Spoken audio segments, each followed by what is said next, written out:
Hi everybody, and welcome to another digital piano shootout video. We're going to be comparing the Roland F140r and the Kawai KDP110. Two fantastic digital pianos, both under $2,000 and both very, very popular here in the North American market and all around the world. We're going to be talking about its action, its sound. We're going to be comparing the differences in functions between the two, differences in how it connects to the iPads and the tablets, everything that you'll need to further your research at home.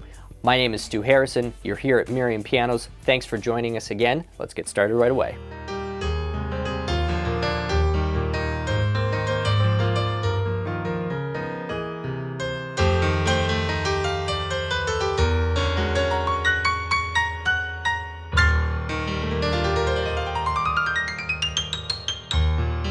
So we have the Roland F140 on my left, your right, and on the other side, the Kawai KDP110. Let's start by comparing the sound and the tone of these two instruments because we've actually got some pretty remarkable differences when you get a side-by-side comparison like that. A lot of people think when you're shopping for pianos from some of the major manufacturers that as long as you're generally in the right price range, really all you're doing is selecting between maybe a brand that you like or a particular feature that you like. Not a lot of people consider how different the musical experience actually is between these two instruments, and it is significant and it is apparent even for people who are just starting out. That's why it's so critical, even after videos like this, that you get into a showroom and try them yourself, because I cannot tell you or predict what you're going to like. So talking about sound on the F140, this is equipped with Roland's Supernatural sound engine. That is their trade name for a combination of really high quality sample and some synthesis that's put on top of that to add some of those details. On the Kawai side, they are using harmonic imaging, which is their name, Kawai's name for their kind of sound algorithm or sound engine.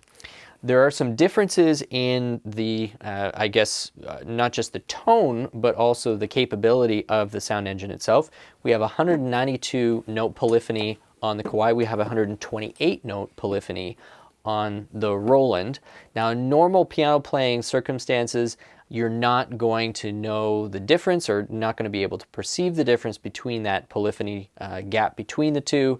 Maybe some more advanced classical players might be able to tell the difference, or if you were doing any recording, that's where it might start to show up. The other thing is polyphony, I don't know if this is actually true because it's hard to kind of get access to the engineers to talk to them, but my impression has always been that polyphony is a good gauge generally of the level of sophistication and speed of the processor itself. And when I hear processors with higher polyphony, I also tend to hear more partials around the fundamental. Like I hear more color and I hear more texture and complexity to the tone. Whether it's Kawai, Roland, Yamaha, that tends to be a truism that I've witnessed. So when I'm listening to the Kawai, I do hear a little bit more mid-range presence around the tone, a little more color, particularly around the mid-range. Although on the Roland, there's lots of sparkle in the top of the treble, and of course the bass on the Roland is super clear and very nice and bright and lively. So I'll give you a really quick sample of the two sounds, and like I said, you might be rather surprised at how different the two instruments actually do sound. So we'll start with the Roland first.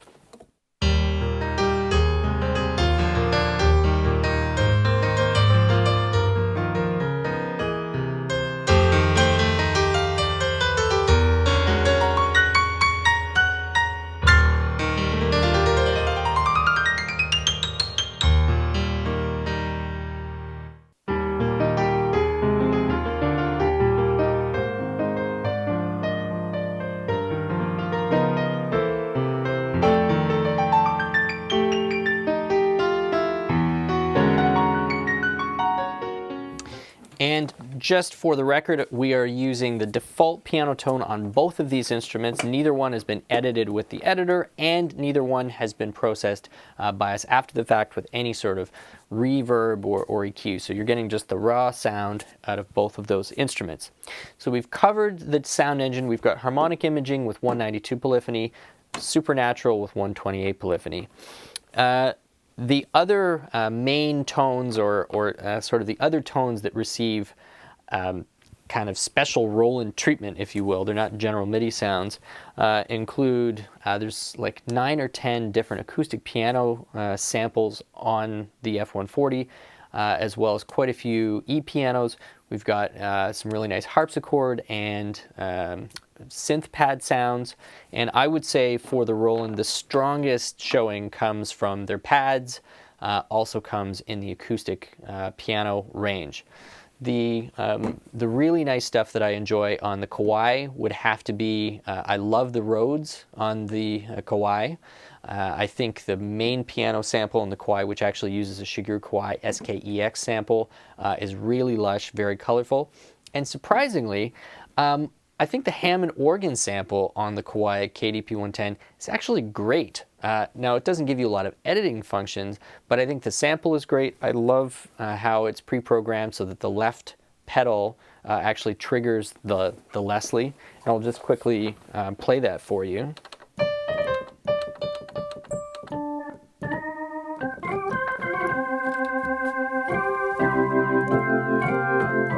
So now we've killed the Leslie, so you can sort of hear that the rotation has stopped.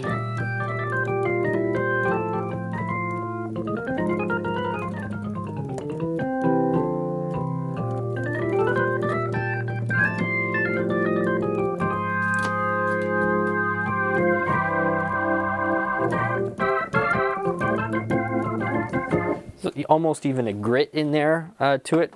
Really nice. Now compared to the Roland,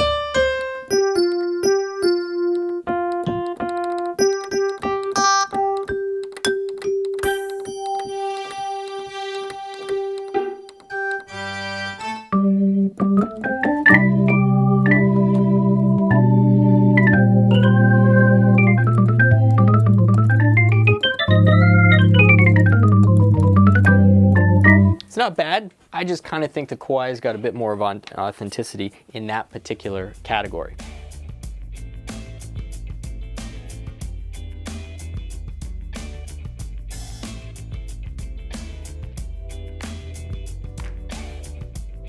The action on the Roland is their PHA4 action with escapement and ivory touch. This is exactly the same action that's going inside their FP series, except the FP90. It also shows up in their RP501 and a few other stage keyboards out there, not the RD2000. And it's a really reliable engine. It's very well built. It's not an engine, reliable action. It's very well built. It's one that's been out on the market, I think maybe 5-6 years or so. I've played hours and hours and hours on this action, and I find it to be a really satisfying action to play on. It's got a really firm bottom to it. It makes it easy to play hours and hours on this thing. There's really no fatigue at all with this action, although somehow it doesn't feel light. It just feels easy. And it's a kind of a tricky thing to describe, but maybe other people out there who've played a lot on this action can relate to that observation.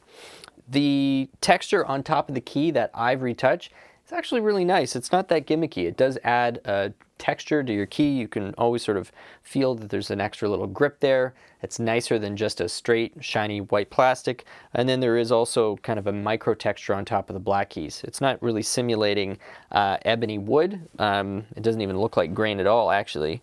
But it is textured, and so you've got a nice grip on that one as well.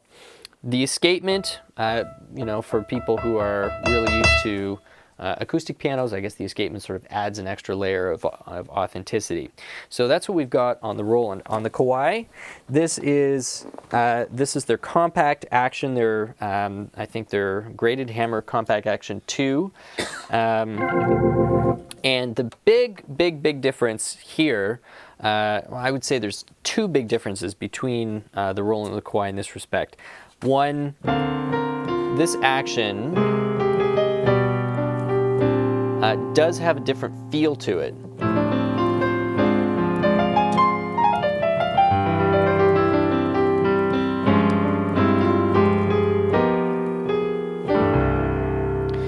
So So it feels a little softer and a little more cushioned than the Roland does. That's a very strictly subjective preference thing. I don't know that one feels better than the other.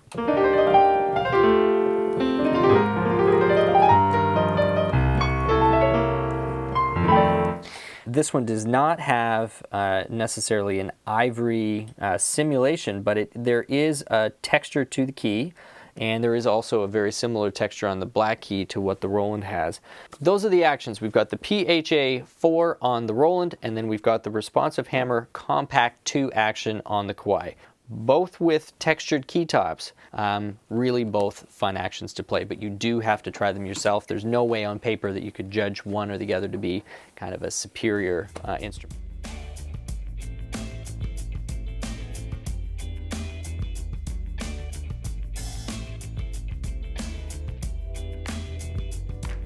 We'll start with the Kawai when we're talking about functions and other features that are loaded onto this thing, just because I happen to be turned this way right now.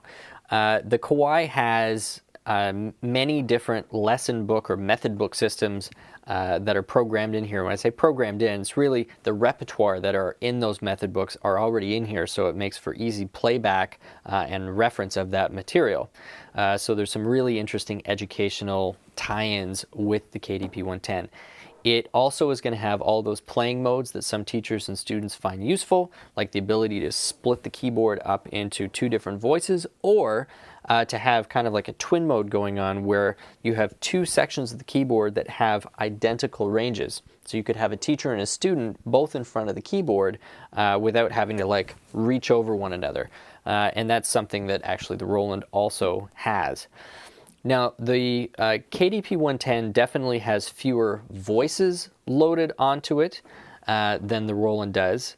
It's, I think, got less than 20 voices. Now, they're all really high-quality voices, but it's missing the General MIDI 2 sound bank that the Roland has.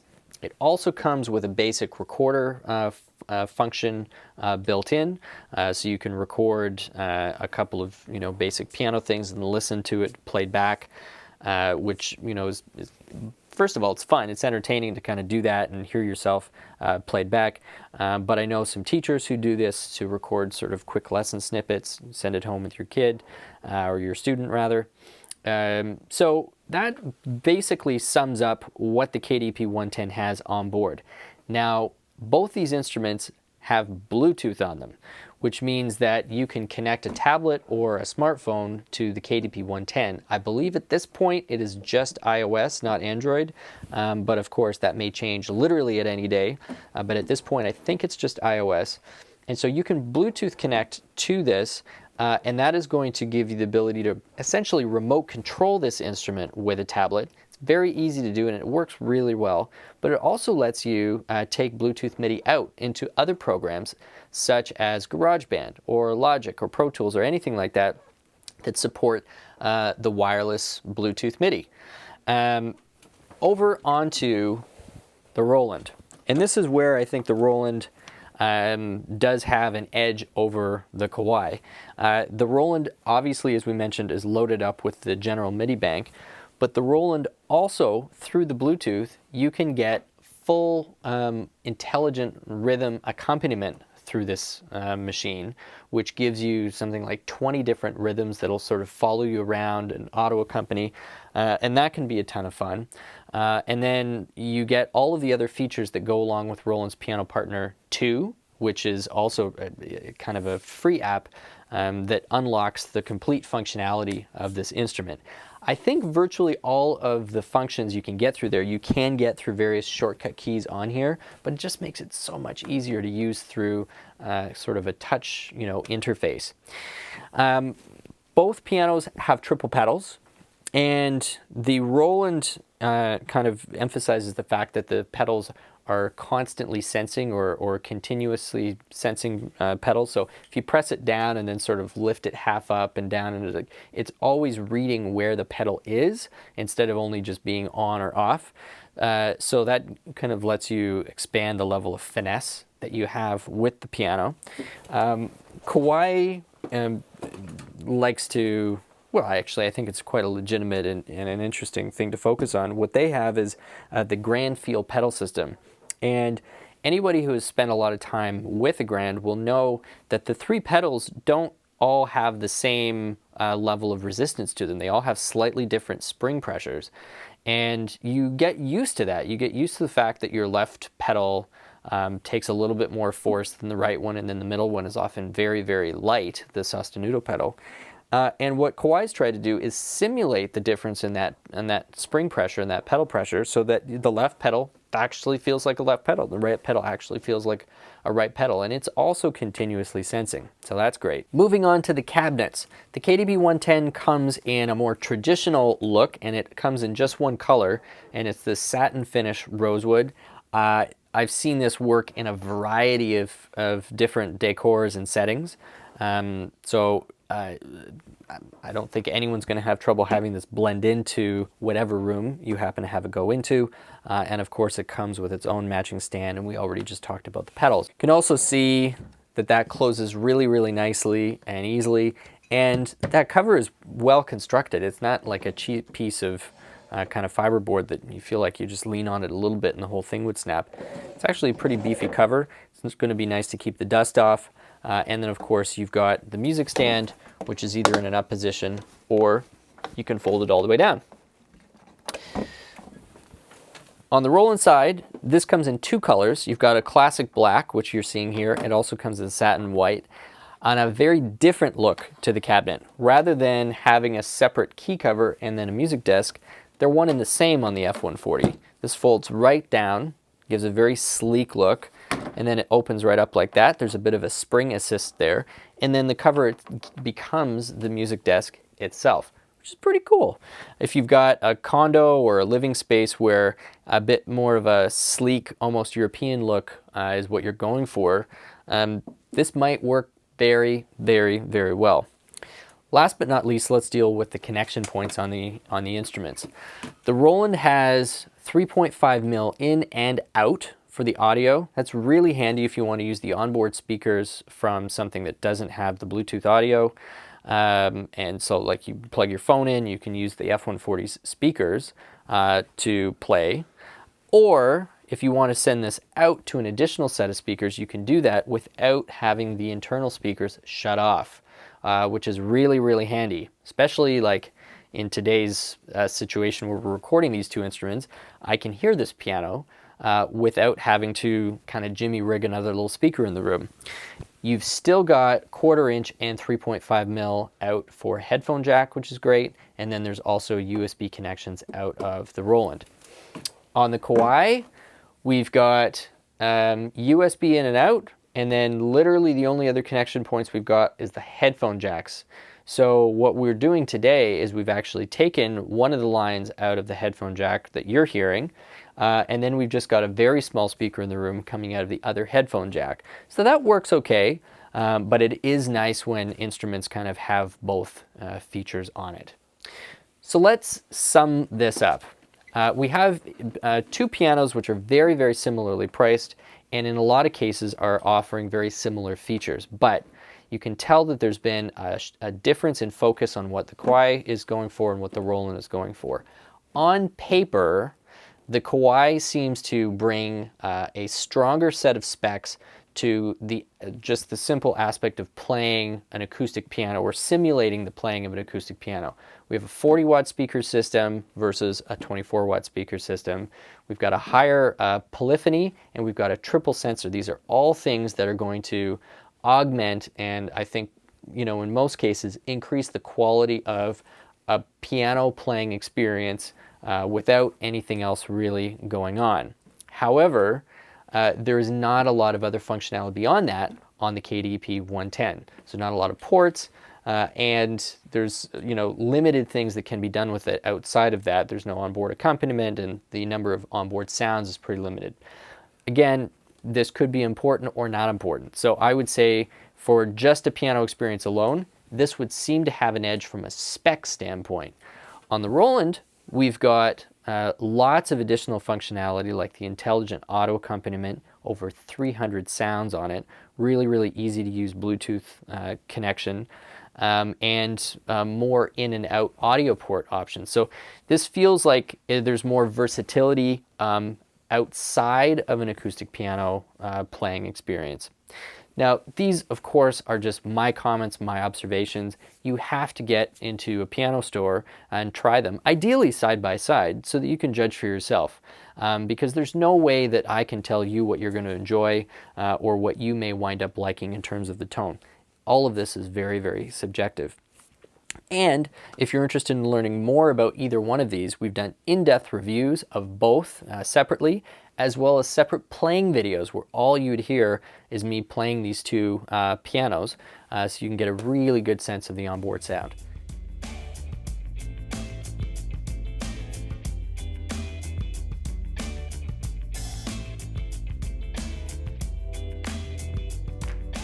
Thank you so much for joining us for another shootout video here at Merriam Pianos. My name is Stu Harrison, and we've been checking out the Roland F140r versus the Kawai KDP110. Thanks very much. We'll see you next time.